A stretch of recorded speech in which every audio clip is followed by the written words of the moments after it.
ایک سوال آیا ہے کہ حضرت عبداللہ بن مسعود رضی اللہ عنہ کی جو رفع الیدین نہ کرنے والی حدیث ہے اس کی وضاحت فرما دیں۔ ہاں، یہ ایک سوال کیا گیا ہے کہ سیدنا عبداللہ بن مسعود رضی اللہ تعالی عنہ سے سنن نبی داود کے اندر، جامع ترمذی کے اندر اور دوسری کتب میں بھی ایک روایت آتی ہے کہ انہوں نے کہا، کچھ صحابہ اور جو ان کے ہاں لوگ موجود تھے کہ الا اصلی بکم صلاۃ رسول اللہ صلی اللہ علیہ وسلم،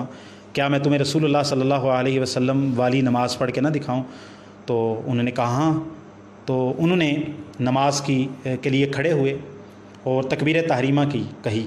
اور پھر فرفع یدیہ، اپنے ہاتھوں کو اٹھایا، فی اول مرۃ ثم لم یعد، شروع کے اندر رفع الیدین کیا، اس کے بعد دوبارہ رفع الیدین نہیں کیا۔ تو اس روایت سے احناف یہ استدلال کرتے ہیں کہ یہ بنیادی دلیل ہے احناف کی کہ رکوع جاتے ہوئے، رکوع سے سر اٹھاتے ہوئے اور 2 رکعت سے اٹھتے ہوئے رفع الیدین نہیں کرنا چاہیے۔ تو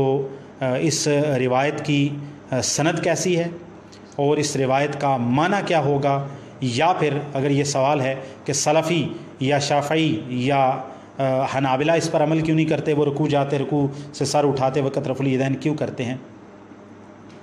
سب سے پہلی بات یہ ہے کہ یہ جو عبداللہ ابن مسعود رضی اللہ تعالی عنہ کی طرف منسوب روایت ہے، یا ان کی طرف یہ جو منسوب کی گئی ہے روایت، یا ان سے جو یہ روایت آتی ہے،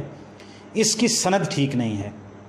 اس کی سند کے اندر ضعف پایا جاتا ہے۔ اس کی سند کے اندر ایک راوی ہیں جناب سفیان بن سعید الثوری رحمہ اللہ رحمۃ واسعہ، وہ صحیح بخاری اور مسلم کے راوی ہیں، اپنی جگہ پر ایک بڑے کبیر محدث ہیں، لیکن ان کے حالات کے اندر یہ بات ملتی ہے کہ، اور اس بات میں کسی کا اختلاف نہیں ہے،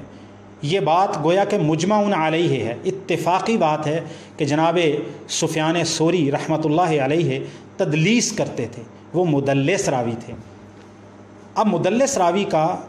کے بارے میں یہ قاعدہ متفق علیہ ہے محدثین کے نزدیک، سلف خلف میں، کہ مدلس راوی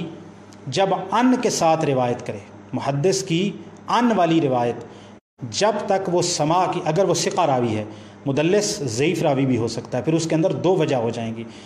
سیدنا جناب سفیان ثوری تو ثقہ، بلکہ کمال درجے کے ثقہ راوی ہیں۔ جب مدلس ثقہ راوی ہو اور ان سے روایت کرے، جب تک وہ سما کی صراحت نہیں کرتا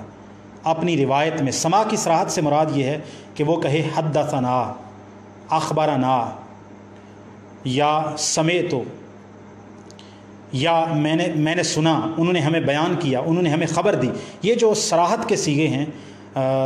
یعنی صیغہ تحدیث جس کو کہتے ہیں، صیغہ صراحت جس کو کہتے ہیں، جس میں کسی قسم کا کوئی بھام باقی نہیں رہتا،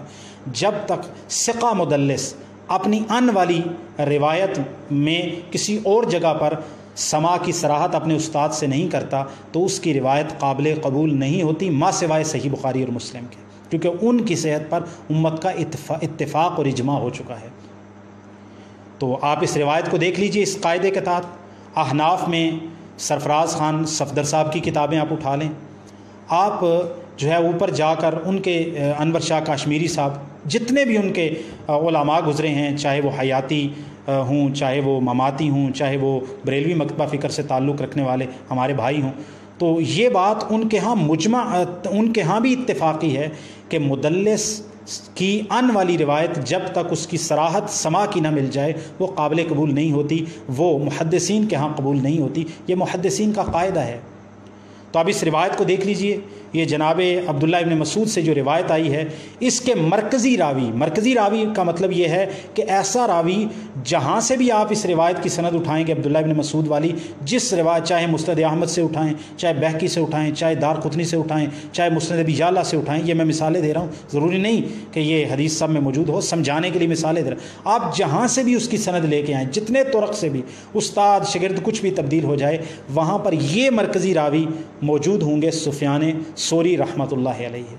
تمام روایات میں سفیان ثوری موجود ہیں۔ جب سفیان ثوری موجود ہیں اور وہ مدلس ہیں اور وہ عن سے بیان کر رہے ہیں، کسی ایک روایت میں بھی سماع کی صراحت موجود نہیں ہے۔ یہ ایک بات۔ دوسری بات جو اس سے بھی زیادہ کہہ سکتے ہیں کہ لطف والی ہے حنفی بھائیوں کے لیے، امام ابو داود جب اس روایت کو پیش کرتے ہیں ہمارے حنفی بھائی، تو کبھی بھی سنن ابی داود کا حوالہ نہیں دیتے، جامع ترمذی کا حوالہ دیتے ہیں، کیونکہ امام ترمذی نے اس روایت کو حسن کہا ہے، امام نے حزم نے حسن کہا ہے، اور یہ ساری دنیا جانتی ہے۔ اور اپنی کتاب العلل کے اندر امام ترمذی نے اس قاعدے کا بھی وضاحت کر دی کہ ہمارے نزدیک حسن کیا ہوتی ہے۔ تو حسن ہمارے نزدیک وہ راوی ہے جس میں کوئی شذوذ نہ ہو اور کوئی بڑی علت نہ ہو، یا کوئی اس کے اندر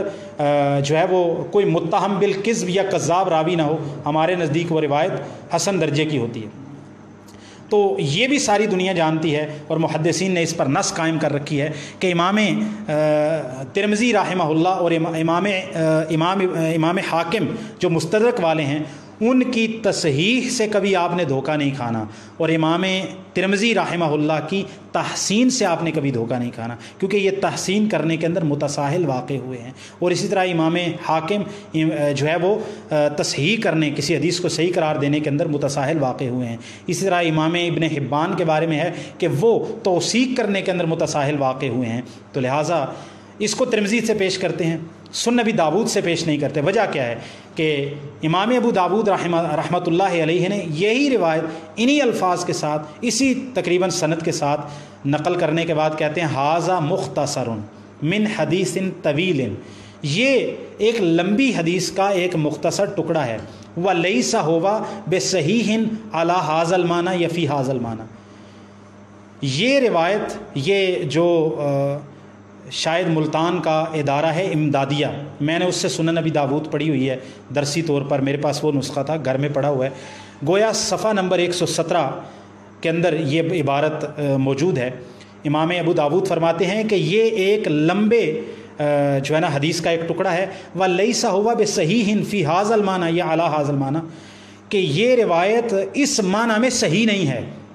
ابو داود سے کیوں پیش نہیں کرتے؟ امام ابو داود رحمہ اللہ نے اس حدیث کو نقل کرنے کے بعد خود لکھا کہ اس معنی میں یہ روایت صحیح نہیں ہے۔ جب لکھنے والے محدث نے کہہ دیا یہ صحیح نہیں ہے، تو آپ ان کی بات پر کیوں اعتبار نہیں کر لیتے؟ پھر بطور حوالہ کے یہ بات ذکر کر دیتا ہوں۔ اس روایت کو میں نے جمع کیا ہے، بلکہ میں نے کیا، شیخ زبیر علی زئی صاحب رحمۃ اللہ علیہ نے اپنی کتاب نور العینین میں تقریباً 20-22 محدثین نے تقریباً صراحت کے ساتھ اس روایت کو ضعیف قرار دیا ہے، جس میں امام علی بن مدینی ہیں، امام بخاری ہیں، امام بیہقی ہیں، امام دارقطنی ہیں، امام ابن الملقن ہیں، امام ابن دقیق العید ہیں، اور کچھ نام میں بھول گیا ہوں۔ ان نے صراحت کے ساتھ اس روایت کو ضعیف قرار دیا ہے۔ اور اسی طرح اس میں ایک تو یہ معاملہ موجود ہے کہ اس میں سفیان ثوری مدلس ہیں، دوسرا محدثین نے صراحت کے ساتھ اس روایت کا نام لے کے، جس میں سفیان ثوری آتے ہیں، عبداللہ بن مسعود والی، صراحت کے ساتھ محدثین نے اس کو ضعیف قرار دیا ہے، اور کثرت کے ساتھ محدثین نے اس کو ضعیف قرار دیا ہے۔ لہٰذا ان اتنے محدثین کے مقابلے میں امام ترمذی کی تحسین کرنا جو کہ متساہل ہیں، اور امام ابن حزم جو کہ اس فن کے تقریباً آدمی ہی نہیں ہیں کہ جنہوں نے جامع ترمذی کو مجہول کتاب قرار دے دیا، وہ اس فن کے آدمی نہیں ہیں، لہٰذا ان کا اس کو صحیح قرار دینا اس کی کوئی توجیہ بنتی نہیں ہے۔ لہٰذا اس کے مقابلے کے اندر کثرت کے ساتھ تواتر کے سیغے کو پہنچنے والی، اور صحیح بخاری کے اندر، مسلم کے اندر، ہر کتاب کے اندر تواتر کو پہنچنے والی 100 سے زائد روایات موجود ہیں، اور تقریباً عشرہ مبشرہ سے رفع الیدین کرنے کی روایات موجود ہیں۔ تو ان صحیح روایات کو چھوڑ کر اس کے مقابلے میں ضعیف روایت سے استدلال کرنا یہ درست نہیں ہے۔ جب یہ روایت ثابت نہیں ہے تو اس سے کوئی مسئلہ ثابت نہیں ہوتا، لہٰذا آپ کا استدلال کمزور ہے۔